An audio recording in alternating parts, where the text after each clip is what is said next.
Afternoon, everybody. Good afternoon.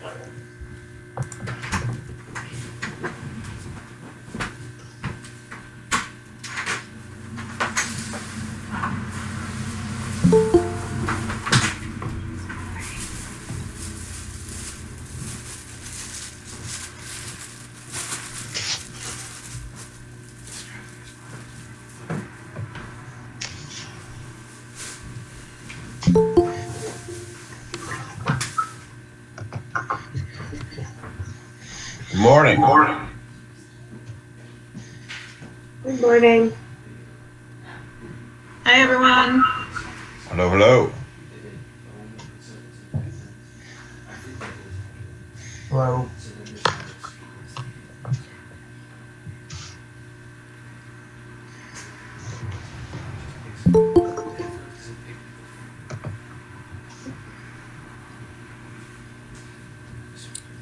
I'm seeing Chris on this call here. Chris, that sounds like a Quakertown name. Is that?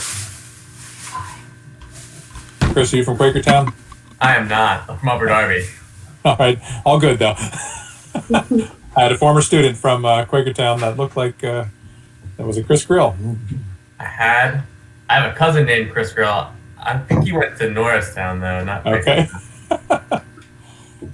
distant cousin. You never know. It's a small world. I know. I'm always surprised. When I start bringing up students, I'm going back a ways now, so you're probably quite a bit younger than he is.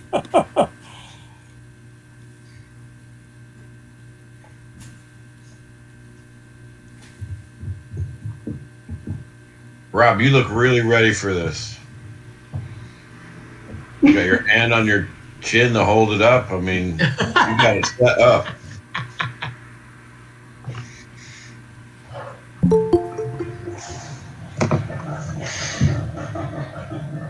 And then I couldn't figure out how to turn my unmute and all that. Hershey in the house. We're ready for a Hershey press conference here. How goes it? Hi, David. Hello. Hi, David. I'm the one bothering you. This is Shelley. Oh, no problem. I apologize for not being able to join these weekly conversations a lot earlier, but definitely happy to be here today. I'm Welcome. More in the information gathering stage today, but happy to help in any way.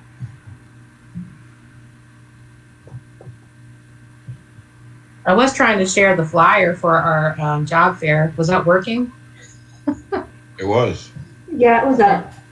All right, I'll do it again. I thought that was something nice to look at. Hey, Nash. Hello, how's everyone doing? Great, great. So I'll get started. I'm Kelly Lewis. We're civilian consultants with the Pennsylvania National Guard Associations. Shelley, Sierra, and Nash are on our team here at Lewis Strategic, and we really enjoy working with PNGAS, the National Guard Associations, and their foundation. Rob's a volunteer, and he's also the treasurer of the Pennsylvania National Guard Foundation. Rob, thanks for joining us. And what we're trying to do with these calls is just bring together employers and job seekers, set up a chance for folks to talk, share ideas. Everything's brave new world here, coming out of the pandemic. So we're just trying to share some ideas and bring some speakers in and listen what's going on around the Commonwealth of Pennsylvania. PNGAS is a nonprofit for the 19,000 members of the Pennsylvania National Guard, their spouses, and their families. We started a number of programs over the last several years to help with recruiting and retention, which is now mission critical. The Guard recruits 2,300 new members every year in high schools and colleges across the state. And that 2,300 recruitment number is extremely hard right now, and that the recruiters can't get into the high schools and colleges. So everything's remote for the most part. This December, we started PNGAS Guard-friendly high schools. We had 31 high schools come forward and fill out the application, and many of them are so close to perfection and doing some great things. And we hope that effort, which publishes best practices actually in the application itself, We hope to get more and more high schools here in March. It's our March Madness campaign to get 100 PNGAS guard-friendly high schools. So I know our whole team's working hard, and we appreciate everybody sharing that information and application, because it's going to be a tough year with recruiting here. And we've got so many great benefits for guard members. We've got the highest tuition benefits in the United States. $32,000 for the guard member when they sign up. A 6-year enlistment commitment gives them $32,000 in tuition benefits. If they sign up for a second 6-year enlistment, they get another $32,000 tuition benefit that can be used by their spouse and children. It's unprecedented. There's nothing like it in America. We have a number of other states looking at it, and we're really pleased that we've been able to help get that over the goal line. Today we have a bunch of folks on the call to speak, and I wanted to turn the mic over to Shelley and Sierra so they can introduce our speakers and get rid of my monotone voice. Thanks so much. So go ahead, Sierra. You have the list in front of you. I don't want to mess up. Okay. Do we want to start with Steve Parks with Troops to Teachers? Awesome. You want to go ahead and introduce yourself, talk about some open jobs, where you're located? Thought he was on. You have to unmute yourself, Steve. We can't do it. You see it? Oh yeah, he has himself muted.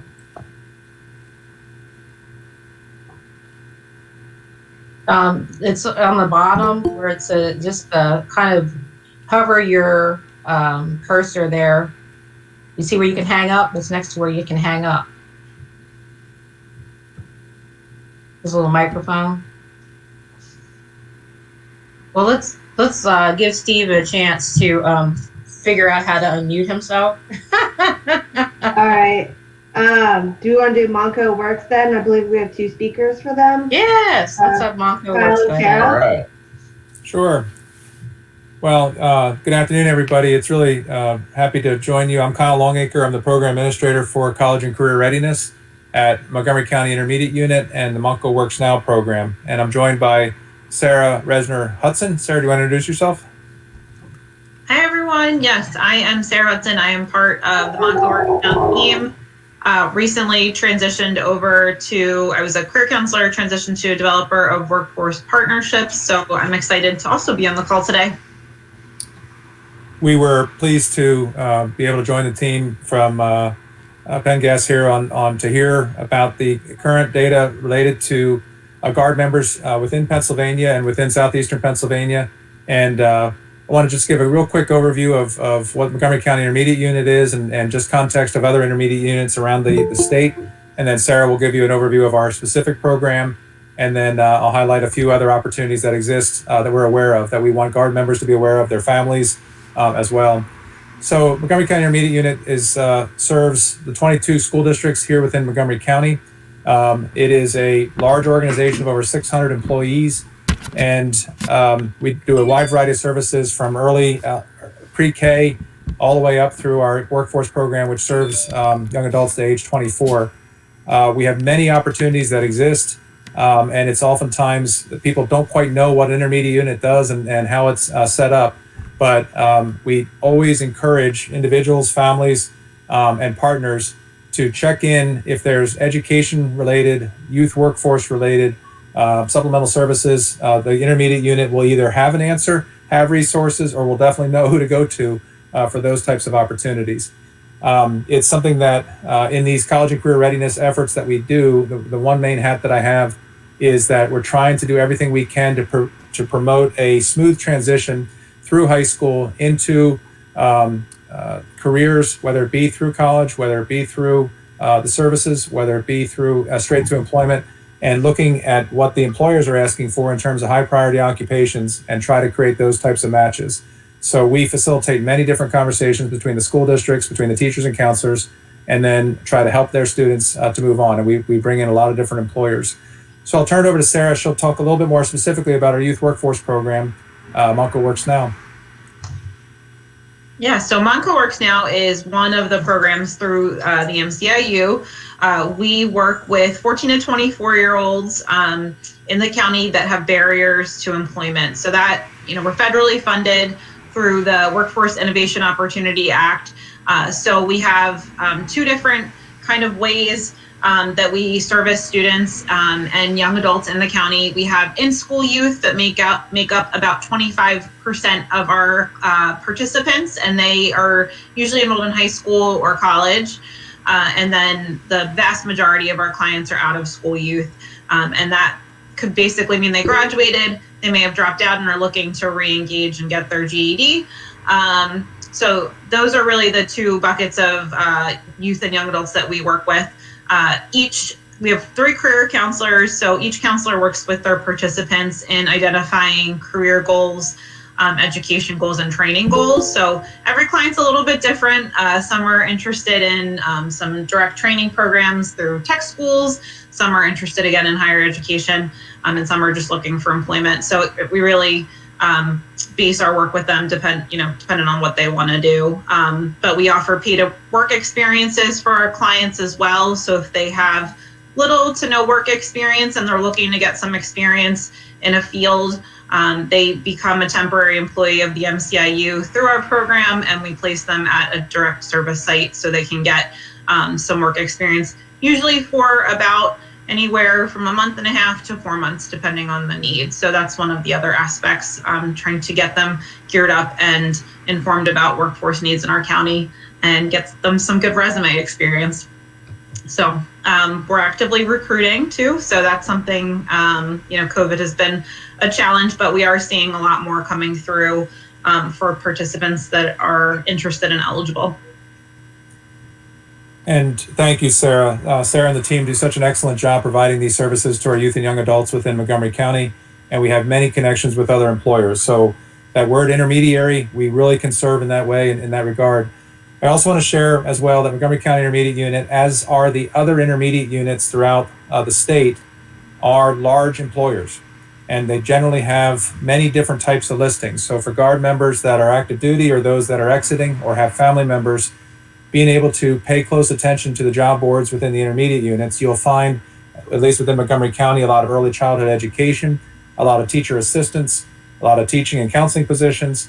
Remember, the intermediate units oftentimes are on point for the technology services for the school districts as well. So Guard members that are exiting with IT background and technology background, it can be a great way for them to move into those types of positions. One of our key IT people is a Guard member, and we've enjoyed working with him and through the years as well. And again, it's just a great connection. We are also a workforce partner. So that means we work with the community college, we work with the Career Link, we work with other nonprofits as well. They also have similar needs, similar types of positions. So if you're talking to your intermediate unit, you're talking and saying what types of opportunities exist, it's just a great way. And it's oftentimes a multifaceted ask. It might be for an individual for employment, but they may have a family member, a spouse, or a family member that's also looking for a job. They may have a young child that they're looking to get some additional education services. There may be special education, hearing, language, vision.